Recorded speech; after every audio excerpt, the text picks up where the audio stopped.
Hey folks, lots going on to show you. A new boardroom for the Luna Tec building. More Canal shenanigans with a snazzy new tunnel. But before we get into all of that, I've got a fully operational KLM headquarters skyscraper, which I finally finished to show you. And Kim, what? I'm just really enjoying walking into the city room during the day. Got the main lights on too, so it's nice and bright in here, and I'm just taking it all in, all the things I've built, and I'm just enjoying looking at it. And now that I'm getting on with the back cluster of buildings, the 3 layers of streets, it's looking great and adding depth and density. I genuinely had this fear that the skyscrapers would look out of place, but I think the designs I've gone for work quite well, and they're sort of timeless. Well, at least not ultra modern, and it could exist in a 1950s setting. And that white KLM building now stands out so much, I just love it. And my intention was to make sure there was enough space and height behind the streets to show off the buildings and that they didn't get obscured too much by the row in front of them. And I think I've been quite successful in doing that. The KLM logo is just a glued on paper one. I could possibly create a Lego version. I'm not sure about doing that though. There's no interior at all. The core is just black panels with clear bricks on the outside, so there's no intention of actually putting an interior that's visible in that section. The white lengths are a bit wonky in parts. It's just the nature of building so tall, unfortunately. But I will try to compress them more as I get time. I love looking down like this, just awesome. I did say it was complete, it's not quite. I still need to add a helipad on top. That's something I'm going to complete before this goes on display next year. I've kept it really simple. The ground floor is just grey tiles outside, and there's a very small reception area on the ground floor, but you're never going to see it. My railway station externally here is complete, but I still need to do a building interior and add some signs. You might have seen in some previous videos I had this rather large KLM billboard. I've now put it on the side. I had it freestanding before, which didn't really make any sense, and the side of this pizzeria has this boring flat wall, so placed it here. And I really wanted to have this visible somewhere. I love this ad for flights to New York. It's very 50s with a uniform, and New York looked so different then. And it's a good spot for it here in this open area with passengers waiting for trains, and they can see all the ads. Now for the Imperial Boardroom. Da, da, da, da, da, da, da, da, da. I have made this black skyscraper the headquarters of Luna Tec, which is my evil space travel corporation. And who's here? Well, of course, it's none other than Lord Business himself, up to his old tricks. He is, of course, the CEO now of Lunatic. And he's briefing his board, which consists of Darth Vader, Emperor Palpatine, his right-hand man, Bad Cop, and new to the board, yes, it's Mickey Mouse, representing Disney, and they're about to ruin Star Wars with their dastardly plans of poor writing and basically no plan for the franchise at all. It's just a wee joke of mine. To do this, I've used some Star Wars stickered pieces from various sets to create the back wall with that Imperial look, you know, the linear white and black. The black floor with grill pieces, a simple table with blue milk for Mickey there. And that whiteboard is actually from the Big Bang Theory set. I thought it was funny to include that. I still need to finish the edges off, and I will put a removable panel here with windows, but when it goes on display I'll have it open all the time so folks can see inside. I was looking at the new Death Star, and they've done the meeting room really well, and I thought I've got to include one in my bad guys skyscraper, so that's kind of where it all kind of came from. Also got some Imperials outside. So Grand Moff Tarkin heading to work. He's got a double espresso in there, I reckon, and his briefcase. A trooper at the back bringing in some Luna Tec headed paper. Darth Jar Jar waiting for his buddy. He's a chai latte kind of guy, I think. Regular stormtroopers guarding the building. this is my Luna Tec sign. I did a few versions, but I like the N and the A having sloped middle bits, which looks a bit evil. Simple build on curved plates, which are fully tiled. It's just some big snot bricks on the back to hold it in place on the building. I didn't want to put the sign too high because I want to really be able to see it clearly and for kids to see it as well when it goes on display. So this wide section across the building here is just perfect for that. Although it's simple, it's really clear. I think it's punchy in black and white. I have kind of touched on this before, but the idea behind Luna Tec, which is meant to be a joke, so like Lunatic, they're a moon-based space mining operation, and the story goes that they are mining cheese on the moon and passing it off as Gouda here in Vandenbrick City. I'm going to have some Imperials delivering cheese to the cheese shop, and maybe even have a cheese delivery spacecraft somewhere. But yeah, this is all to do with a future project of mine, which is going to be a 1950s style moon town display with hover cars and aliens and of course a cheese mine, because everyone knows the moon is made of cheese.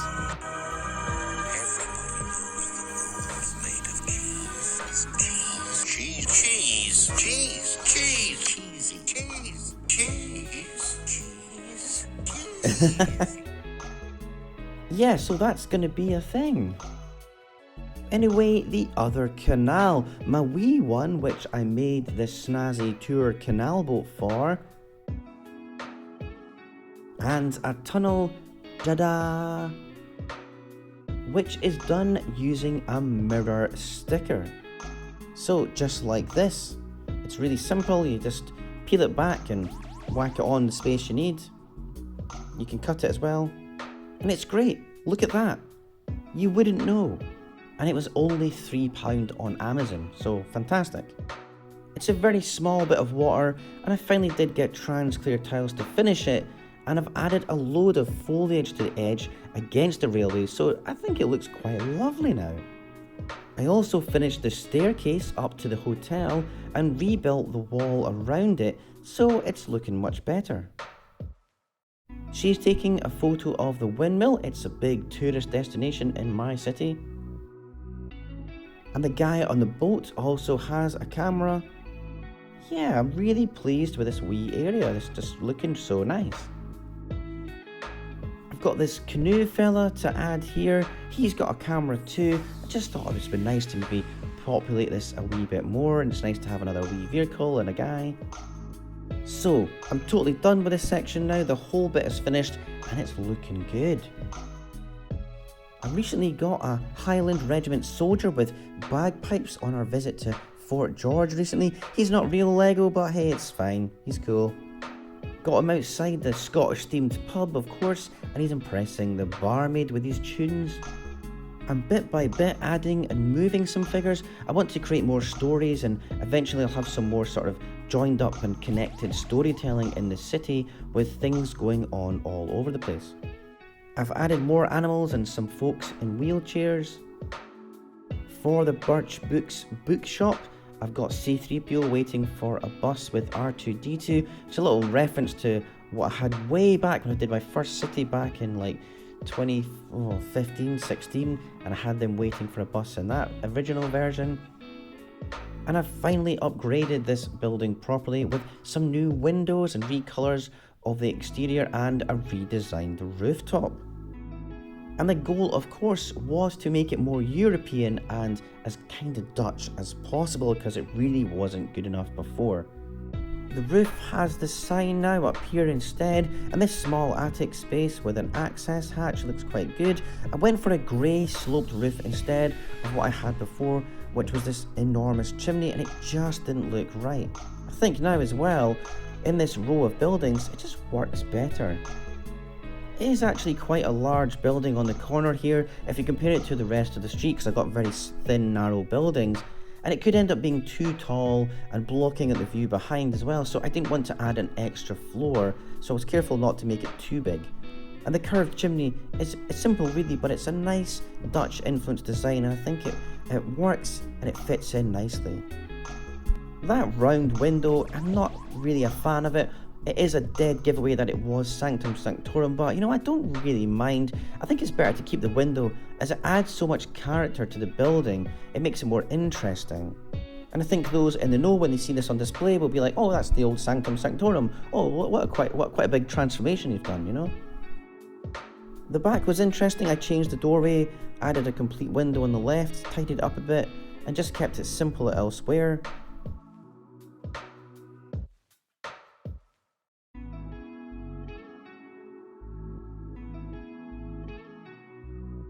It's a nice part of the city that I think gets overlooked.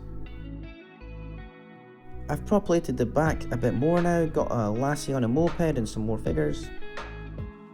Now the bank will have more of a story going on. I've got the police helping with some money being delivered. I am going to come up with a proper scene and some kind of funny thing going on, especially when I come to doing the interior, so watch this space for that. I'll be also adding a bank vault inside. Now this back building here, which is unfinished and waiting on parts, it's so annoying. It is going to be quite a large skyscraper, also very narrow, and it will become an Atari skyscraper. Of course, this is another reference to a now defunct company. I've already got Blockbusters and Pan Am, and it's a bit of a nod to Blade Runner. Atari features in the original and the new one as well.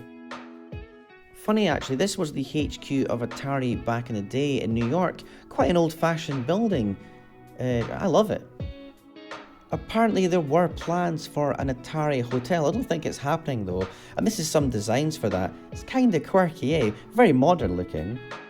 I still kinda have a modernish skyscraper, but I'm thinking of just keeping it a bit more simple. And this building will just have a simple logo on top or down the side with the letters down the side and maybe a large Atari logo on top. Hopefully I think I'll do it in red. We'll see what happens. I think next to the KLM building, it's going to be perfect as well. The black, then the white and the grey buildings next to each other. It's going to look quite nice. And then the space behind the skyscrapers will be for a church, which is going to be an exciting project and something quite different for this area. That Ferrari F1 car, which is sitting on a base plate, well, I've got a neat idea to make a 10 or so story building, very narrow, and it'll be an F1 HQ, with each floor having a Formula 1 car in it, kind of from each of the teams, so stacked up on top of each other like this. And you'll see them from maybe one side, not at the front, just from the side view. So I'll have like sort of glass on the right side. Anyway, that's for another day. That's got a big project as well. Because of course I'm still waiting on parts for all this other stuff. In the meantime, however, I've been working on a play-scale Kessel Run Falcon. This was the original 2017 set, and I've been wanting to do this for so long. I've almost done the exterior, it's looking pretty good. And this is for another side project. More on that though when I've done the interior, so look out for a video on that soon. Nice to do something different than the city stuff for a change. This whole back area is still needing done. Of course, I am going to be making a kind of elevated motorway or road with a big bridge at the back above the railway line, and then there's going to be this gap here, which I'm going to maybe do a construction site with a crane. We'll see how I get on. I feel like I've done loads, but I'm reminded every day that I've still got so much to do. I hope you liked the update. Let me know if you think an F1 building would be cool or not. Does it fit with my city? I don't know. I think it'll be a nice way to display the F1 cars though. It'd be a bit different.